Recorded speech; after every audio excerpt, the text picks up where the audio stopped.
Magluluto ako ng creamy sopas. Pakuluan sa isang kasirola ang parte ng manok na pinili nyo para ipansahog sa sopas. Ang nilagay ko ay legs and thigh. Pagkalaga ng manok ay hinimay-himay ko ito. Ayan o, yung buto wag nyo itapon, pwede rin isama yan sa pagluluto ng sopas.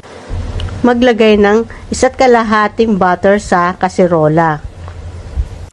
Pagkatunaw ng butter, igisa na natin ng bawang at pagkatapos ay isunod ang sibuyas. Pagkagisa ng bawang at sibuyas, pwede na natin ilagay ang ating pansahog na manok na hinimay. Pagkalagay ng manok na pansahog, timplahan natin siya ng mga 5 kutsarang patis. Pagkalagay ng patis ay haluin natin to para mag-combine ng patis at ang manok. Pagkatapos ay takpan muna natin para masangkutya ang manok sa patis. At kapag medyo nasangkutya na ang manok sa patis, ilagay natin yung sabaw na pinagpakuluan ng manok. Pagkatapos ay dagdagan natin siya ng tubig, depende sa dami ng noodles na lulutuin nyo. Pagkalagay natin ng pansabaw sa sopas, takpan muli natin ito. Hintayin natin kumulo ang sabaw. Kapag kumulo na yung sabaw, pwede na natin ilagay yung macaroni noodles. Ako inilagay ko yung pansalad, yung maliliit. Ayaw kasi ng anak ko yung malalaki. Ayan, mga 200 grams ang ilalagay natin. Pagkalagay ng macaroni noodles, haluin natin to agad para hindi siya magdikit-dikit.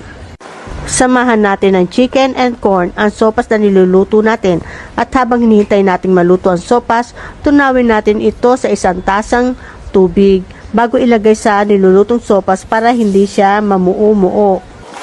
At kapag medyo maluluto na ang ating sopas na noodles, lagyan na natin to ng pamintang pino o pulbos.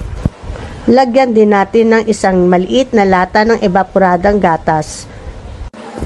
Pagkalagay ng gatas, ilagay na rin natin itong mais na nabibili sa supermarket, 1 lata at isang carrots na hiniwa ko ng maliliit.